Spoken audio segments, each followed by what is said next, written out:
Hi, welcome to our classes. I am Fiona, I'm the stained glass tutor at the Art Centre. Now, stained glass is quite technical, it's got lots of quite dangerous materials.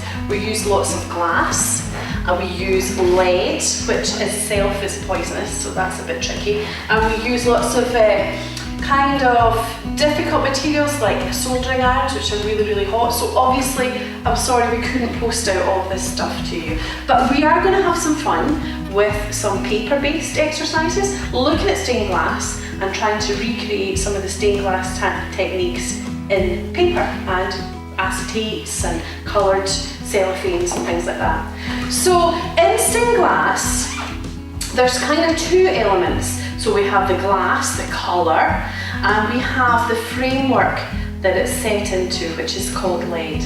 Now, these are some of the effects of the glass. We can have plain colours, we can have streaky colours. So this is a streaky blue and white. This one, which is one of my favourites, is a lovely blue and green. So it's transparent blue glass and green glass all swirled round together. Looks fantastic. We cut these to size very carefully. Each individual piece is cut and then we laid it together with lead. So if I zoom it in on this little panel, I've brought you one that's a wee bit funky. This is a panel I made a long time ago based on Star Wars and space and stuff like that. Can you see all the individual shapes? So in stained glass we have lots of individual shapes. So each one of these pieces is a piece of glass and it's held together with these lines. Now these lines are made of lead. Now even though this is metal, you watch and see how bendy it is. See how soft it is? So I can really easily create lots of lovely curves or right round this lovely green shape with my lead. Now, it's not like let's see, a kind of a line drawing where everything is the same type of line. In stained glass, you want to use lots of different widths of lead. So if you can see in this panel, I've got some areas, like here's the side of the moon, and I thought that's a really nice shape, and I'm going to make that a little bit of a thicker lead line, so it's a really nice strong lead line. Up here, I've got a little joining line that joins R2-D2 to this planet, and it's a tiny wee thin line. But the range of different thicknesses and thinnesses make the panel an awful lot more interesting. So these are the kind of techniques that I would really like to see in your work. It'd be fantastic. So we've got some really big chunky lead. This is usually for the outside. It's a 10mm lead, but even at that, I can still bend it. And I'm not Superman. And we've got some tiny thin. This is actually called bootlace lead. So it's like a shoelace. It's so thin. Not much strength in this, but it's good for tiny little cracks or tiny little bits.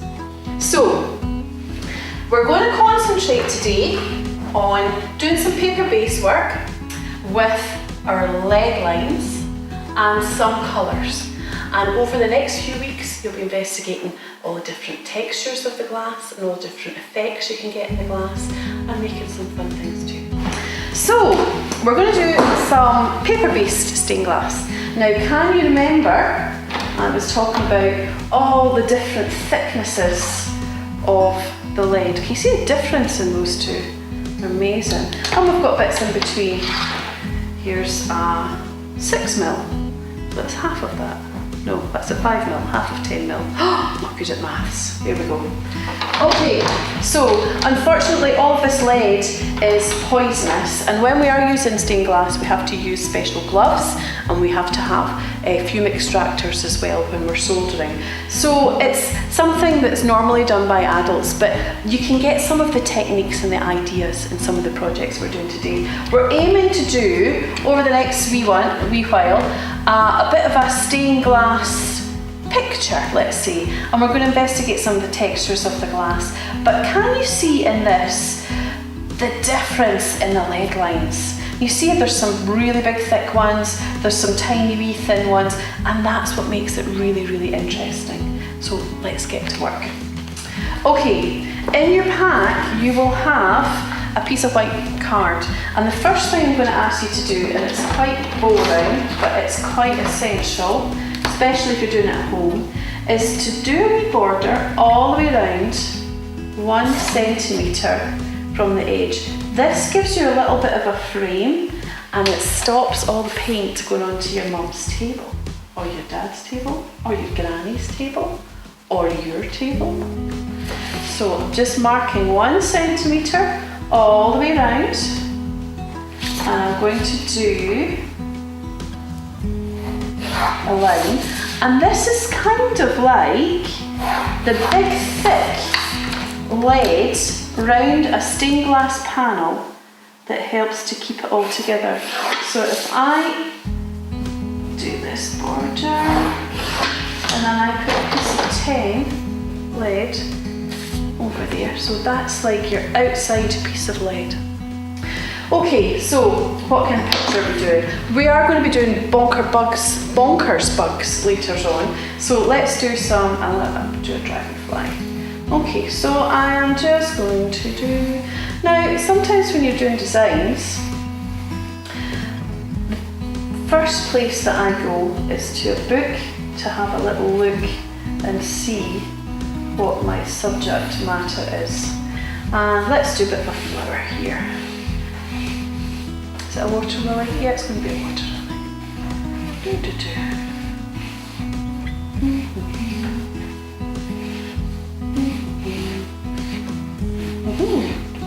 And maybe a water lily pad. Just like that. Okay, very, very, very rough design. In stained glass, everything has to join up because each one of these pieces is a piece of glass. So what I have to do is I have to think, okay, well, I can't have this peak here just sitting in mid-air. So I'm going to take this up and join it up with that one. So this one, I'm going to join up to here. That was a kind of a technical mark. I don't really need that now, so I can take that out. It's a bit easier. Let's see. So this shape is fine. This shape is fine. This is fine. This is fine. Oh, I can't really do this in glass. I can't have a big point going into another shape, so I'm going to have to do a wee line there. I'm going to have to join that one up. I'll join that one up. And maybe I'll have a bit of water or something going there. Again here, it's very difficult to cut a piece of glass like that because it cracks. So I need another bit of lead just there. Do this one. Right, for the wings, again, these are going to have to join up to the edge of the panel somehow. Okay. Oh, that's a difficult cut. So what I'll do is I'll just put a wee extra bit. Is it getting more stained glassy already? Just using those lines. That's a great big piece. Maybe I'll break that up. Maybe I'll take this line and take it up here, and that just breaks it up. Already it's looking a bit more stained glassy, I think. So now I have to think which are the lines that are really important or that I really like and I want to make maybe a little bit thicker. The dragonfly is quite delicate, so I might like quite thin lines around the dragonfly. I think his body is quite good. So I'm going to start using my pens now to imitate the leg line, so thick and thin. Now in your packs you'll find you've got these overhead projector pens. Now please be careful because these are permanent. So if you get them on your hand, oh well, yeah, I usually write on my arms, I'm sorry. It will come off eventually, but it won't come off clothes and it's hard to come off tables. So if you want, maybe try and use a wee bit of newspaper or something down if you are using these, so that you don't go over the edge and onto the table. So Sharpies, nice big thick Sharpie. This is a black fine liner, it's an overhead projector pen. So let's do some of the thin lines first. So I'm going to block in some of the thin lines. This is quite a big shape here, and if you actually think about dragonfly wings, they've got these beautiful patterns to them. So maybe I'm going to do that. Actually, that looks an awful lot nicer, doesn't it? So thin lines.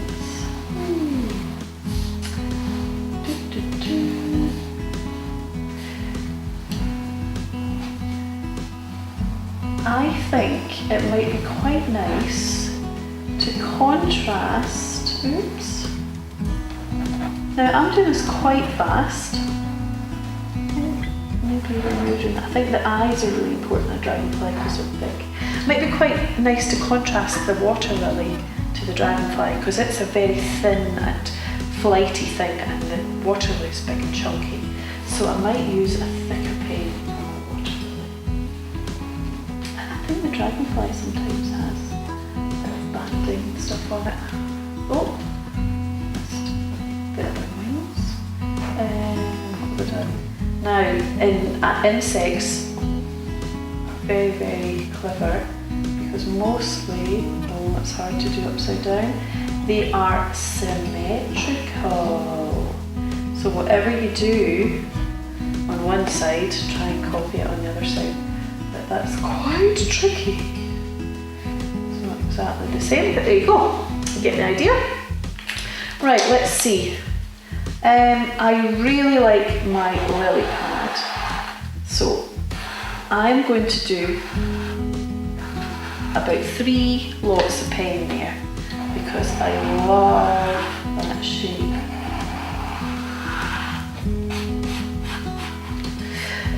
This little bit I'm going to do just a little bit thinner. Okay, right, I like this line and I love that big chunky shape. I'm going to do that a couple of times. It's like a big thick piece of line. Can you see how it starts to look a wee bit more interesting? This is a really nice strong line here. Might be quite nice to make this a wee bit thicker as it's sitting behind the dragonfly. So I'm going to make this really chunky. There you go.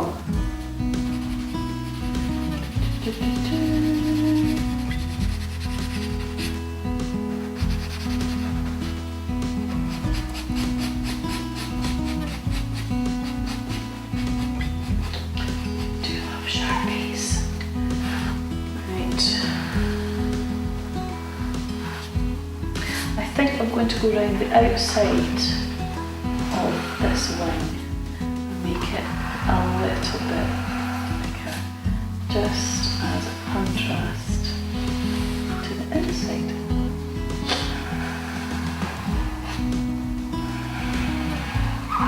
Oh, sorry, squeaky pen.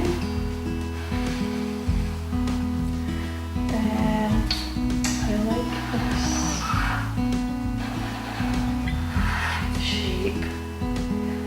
I like this shape at the bottom for some reason, so I'm going to make this a bit thicker. When you're actually designing for big stained glasses, you have to think about not only the design, but will it stay together? Will it be strong enough to stay in a church for the next 200, 300 years? And some of my work is in cathedrals, and that will be there for hundreds of years, hopefully. So you have to be very, very sure that the lead lines are going to be strong enough to last all that time.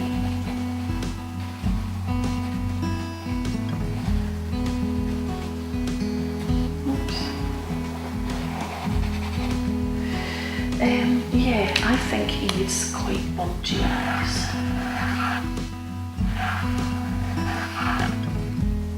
Really looks quite alien, quite like that. I'm just going to do a bit thicker line here. Yeah, that's still pencil, that's still pencil, and that's still pencil. So I'm just going to take a little minute and I'm going to go around the border, but before that I'm going to put something down underneath this. Now, there we go. So I've got some, this is newsprint, so it's the same as newspaper except it's not got any news on it. So I'm just going to take the next couple of wee minutes to go around the border. Okay, so it's looking quite stained glassy. You see the contrast in some of these lines. So if I have this drawing here, I'll show you this one. So maybe that's a drawing, not very stained glassy. And then, aha, quite stained glassy. So the introduction of these lines make a big difference. So you can see the contrast. So try and get your drawing to look stained glassy and not just like a drawing that's been gone round with a big thick pen. So we have our lead lines. So we have the basis for our design. Now we have to put some colour in. Now in your pack you will find a packet of crayons. Now this is where the fun is, and it's just good fun. Have a look at the crayons, decide what you want to do where, and we want to do a really nice thick layer of crayon. Try and not get it, if you can, onto your black pen. You can go right up to the edges, but when we come to do the next stage, it's a lot easier. I know there's not an awful lot of range of colour in these, but we can try and do some of the techniques. When we're using crayons as well, can you see there's always little crumbs that go everywhere? So having that piece of newspaper down is really useful, because these wee bits of wax go everywhere. So this is our leaf, our lily. So maybe a nice reddy, maybe an orange, maybe a red lily. And this is maybe some of the kind of water behind. So I think I might try the green and the blue together. Remember that piece of glass that I showed you that was green and blue streaky?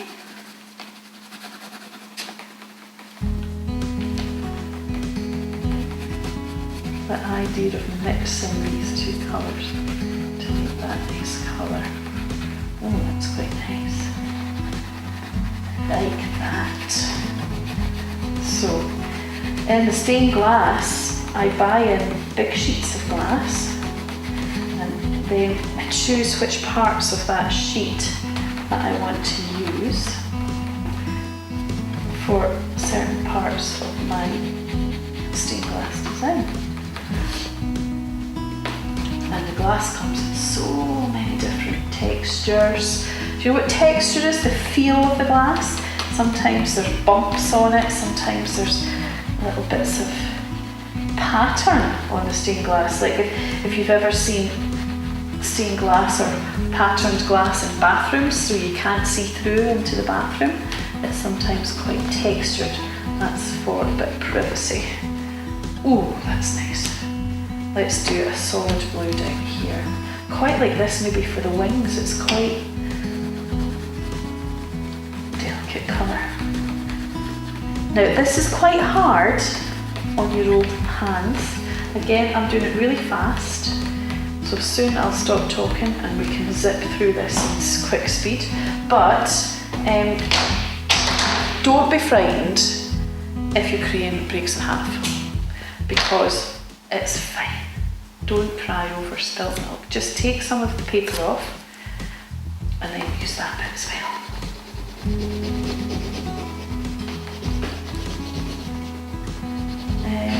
I'll do this slightly dark. Do that slightly dark. I'm really putting quite a lot of crayon down.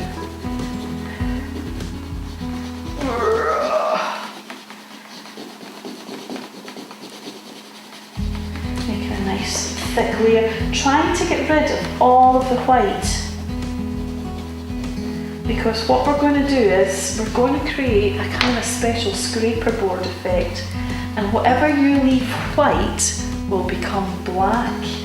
So you don't want to miss any wee bits. Okay, so I'm going to continue to just colour in the rest of my piece.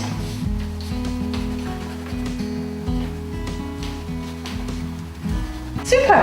Right, okay, so sore hand after doing all that, but can you see I've put a really nice thick layer of the crayon all the way down? Now, this is going to be really weird, but we're going to hide it all.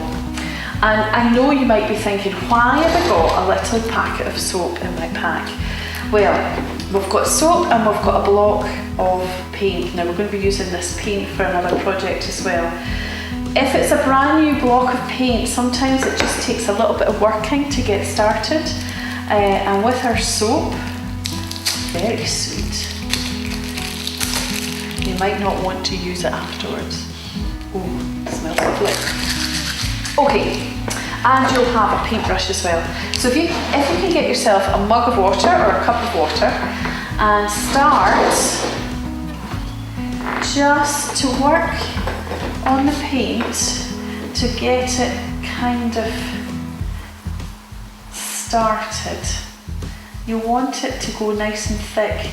You don't want it to be too thin. But we need it to be mixed with our soap. You see how it's getting a bit bubbly? So it takes a wee while. You want to get, can you hear that actually? Can you hear it getting foamy?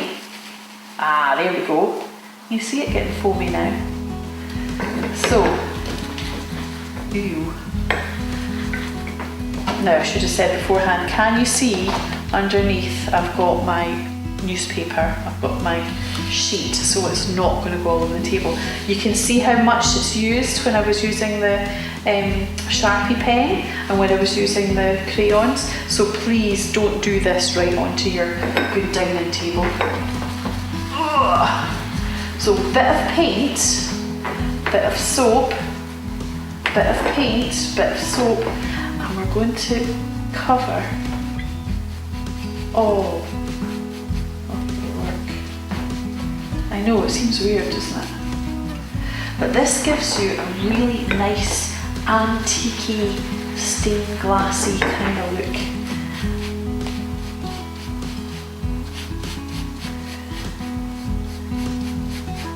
You see I'm putting quite a thick layer on. More water, soap, paint, soap, paint, soap, paint. If you don't use the soap and you just use the paint, it just cracks off. So you need this little bit of soap to be a kind of bit of a glue. Oh, you can hear that's nice and soapy. Take your time, get a nice coverage. What you don't want is like that kind, that's not really going to cut the mustard if you do it too thin. So really put a nice thick layer on.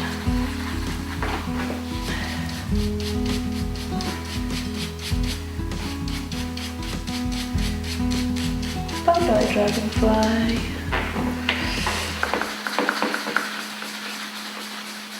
Can you see how it's all spurting all over the table as well?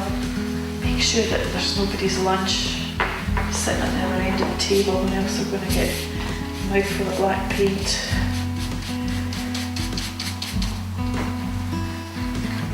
Oh, I do like getting messy.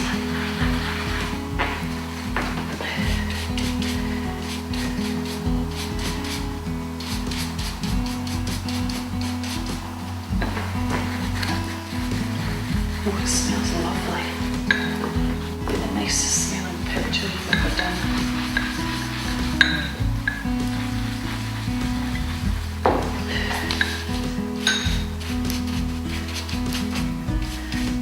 And you can go right over the edges.